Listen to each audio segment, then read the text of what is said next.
Bab 3092. Tidak sudi. Saat ini, cukup mengejutkan Mileye. Operasi apa?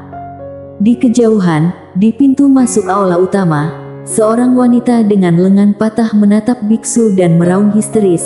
Aku baru saja melakukan kesalahan sekali, mengapa kamu tidak bisa memaafkanku? Mengapa? Di depan sekte Buddha, biksu mengatupkan kedua tangannya dan berkata dengan sangat tidak berdaya, "Julie, aku telah memaafkanmu." Wanita yang lengannya patah itu meraung marah, "Apakah kamu memaafkanku?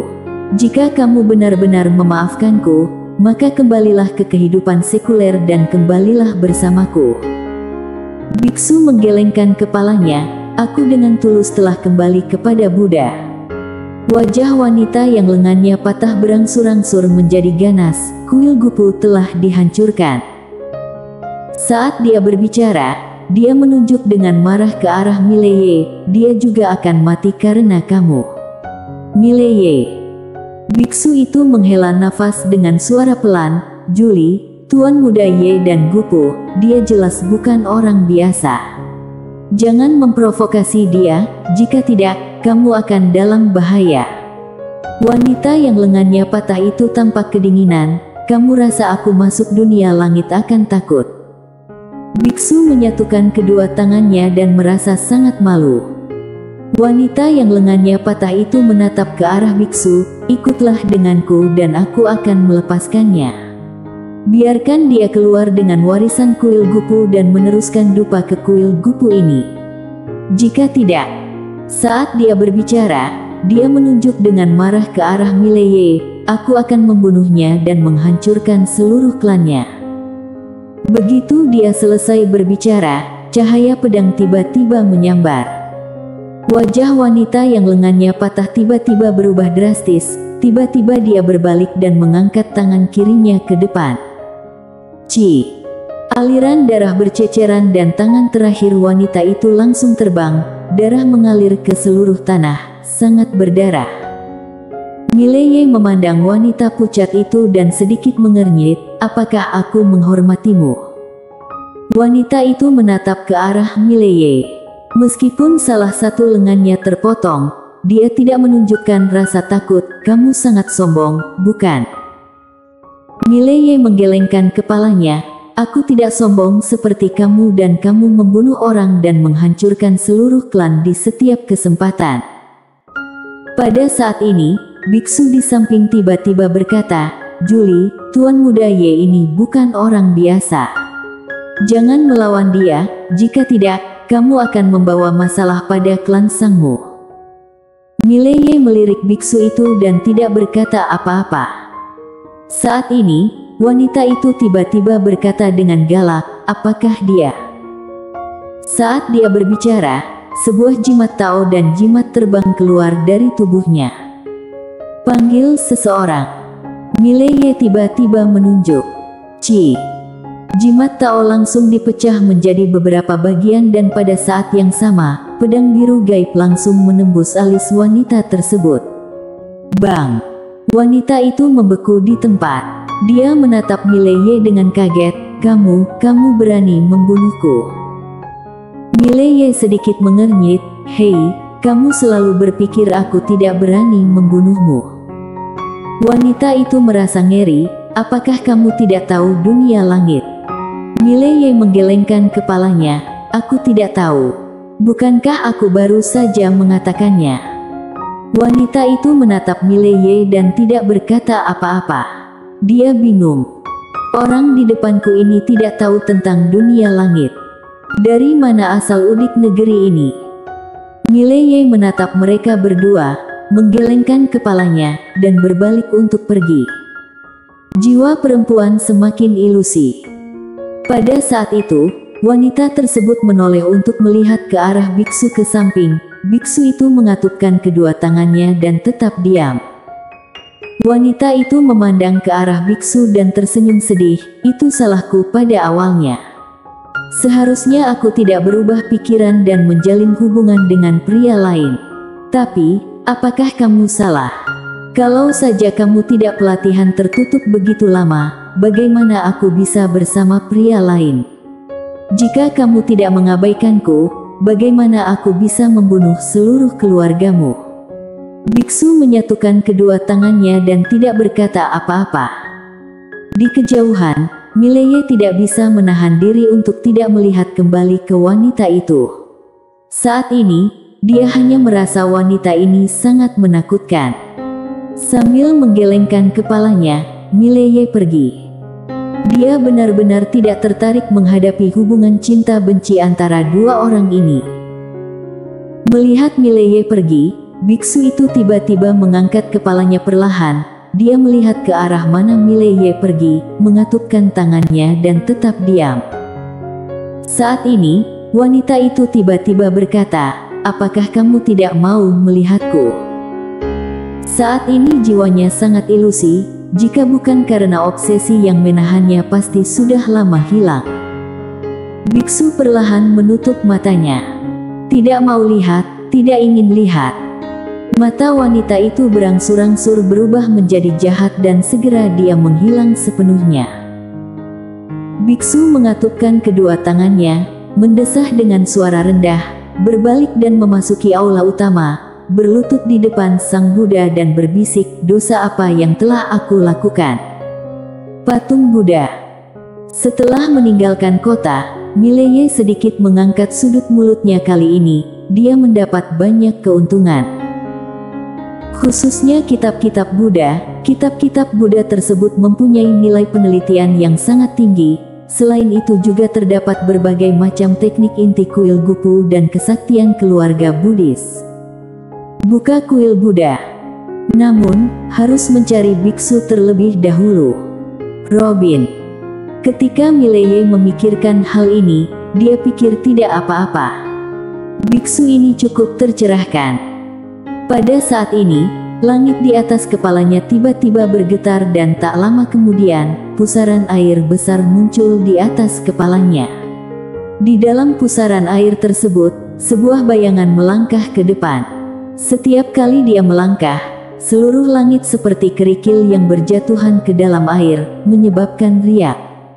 Alam mengetahui bumi. Harus dikatakan bahwa penguasa alam mengetahui bumi masih sangat sakti, dan dia dapat mengguncang dunia hanya dengan satu gerakan. Setelah bayangan keluar, dia menatap Mileye dan bertanya, "Apakah kamu membunuh anggota klan Sangku?" Mileye melirik bayangan itu, "Tidak sudi."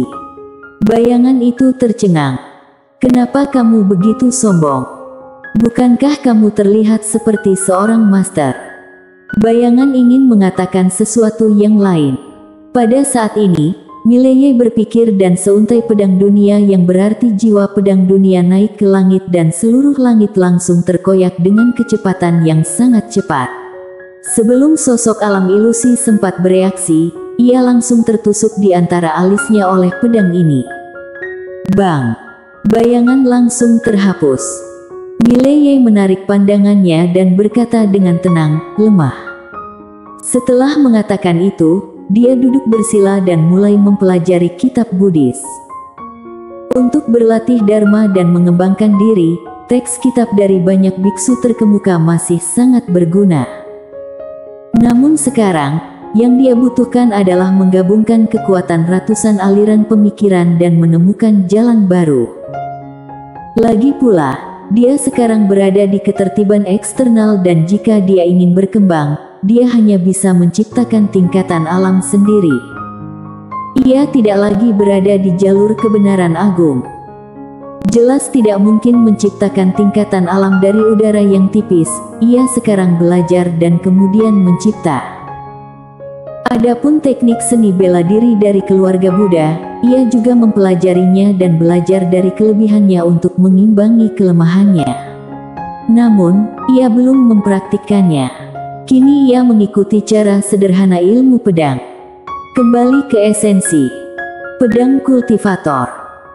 Kuil Gupu ini juga memiliki metode teknik pelatihan tubuh fisik yang kuat, yang hanya lebih kuat dari tubuh kuno, tetapi dia tetap tidak mempraktikkannya. Pertahanan terkuat selalu menyerang. Tujuannya saat ini adalah menjadi kultivator pedang paling murni.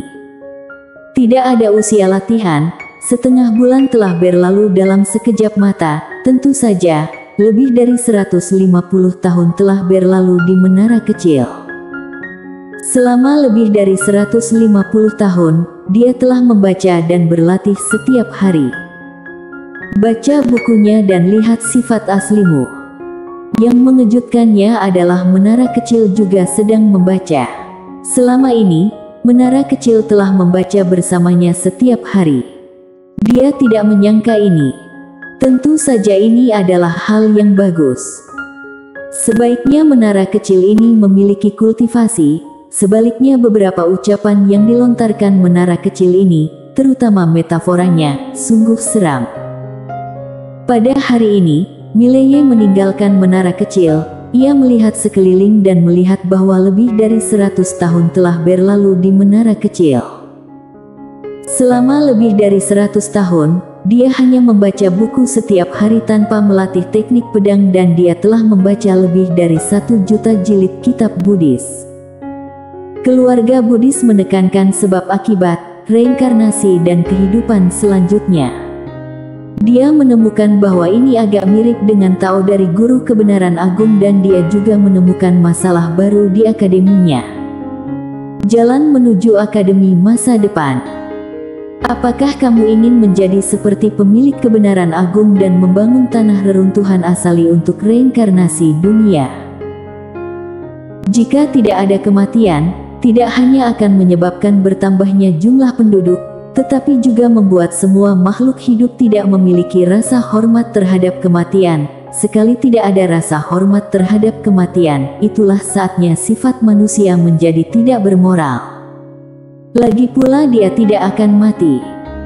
Oleh karena itu, ia merasa perlu membangun eksistensi serupa tanah reruntuhan asali agar kehidupan bisa bereinkarnasi. Hidup abadi. Mileye menghela nafas dalam hatinya. Sebelum berlatih, tujuannya adalah menjadi tak terkalahkan dan hidup selamanya dan tujuan dari para kultivator yang tak terhitung jumlahnya juga adalah untuk hidup selamanya. Siapa yang tidak menginginkan kehidupan tanpa batas? Namun sekarang, dia menemukan bahwa jika seluruh alam semesta abadi, alam semesta pasti akan berada dalam kekacauan. Dan dia juga mengetahui mengapa pemilik pena kebenaran agung akan menimbulkan berbagai kesulitan di berbagai tingkatan alam. Jika tidak ada kesulitan dalam latihan, semua orang bisa hidup selamanya, yang sangat menakutkan. Tentu saja kita tidak bisa sepenuhnya menghilangkan harapan semua orang.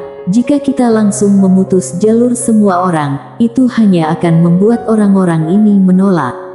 Cara terbaik adalah dengan mengatur kesulitan seperti pemilik kebenaran agung, sehingga kamu dapat melihat harapan, tetapi sulit untuk mencapainya. Mileye menggelengkan kepalanya sedikit, saat ini dia merasakan betapa sulitnya mendirikan ketertiban baru.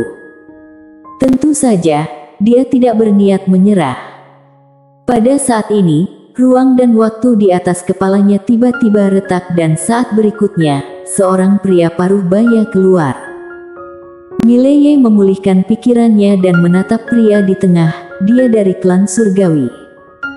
Pria paruh baya itu menatap Mileye, apakah kamu membunuh Andrew? Mileye mengangguk. Mata pria paruh baya itu sedikit menyipit, pernahkah kamu mendengar tentang klan Sang Dunia Langit? Mileye menggelengkan kepalanya. Apa lagi yang ingin dikatakan pria paruh baya itu? Mileye tiba-tiba berkata, aku tidak suka memandang tinggi orang lain, jadi kenapa kamu tidak turun? Pria paruh baya itu terkekeh, sayangnya, aku ingin orang lain mengagumiku.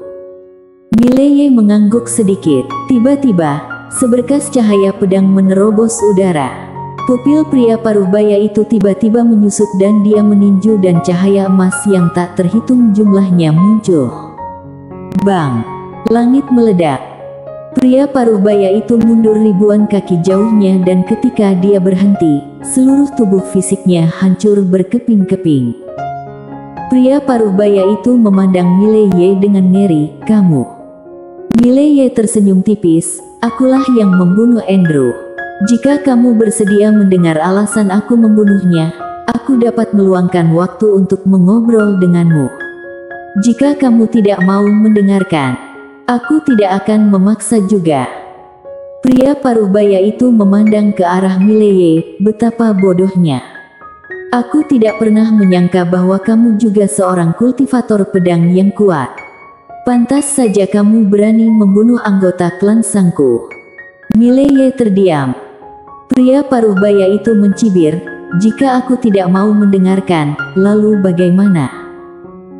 Mileye berpikir sejenak, lalu berkata dalam hatinya, "Menara kecil, jika itu tidak mau mendengarkan, lalu bagaimana?" Mileye berpikir sejenak, lalu berkata dalam hatinya, "Menara kecil, jika itu ayahku, apa yang akan ayahku lakukan?" Setelah menara kecil terdiam beberapa saat, dia berkata, "Jika dia adalah master, saat ini dia seharusnya sudah memusnahkan kota Tu di dunia langit." Mileye sedikit mengernyit, "Apakah ayahku gila sekali?"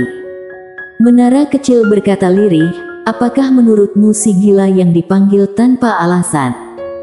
Saat ayahmu melakukan pembunuhan, sungguh bukanlah manusia." Mileye tersenyum dan berkata, "Lalu menurutmu apa yang akan aku lakukan?" Setelah menara kecil terdiam beberapa saat, dia berkata, "Entahlah. Lagi pula, majikan muda, kamu punya lebih banyak trik daripada master. Ada banyak cara untuk pamer dan aku tidak bisa memahaminya." Mileye bersambung.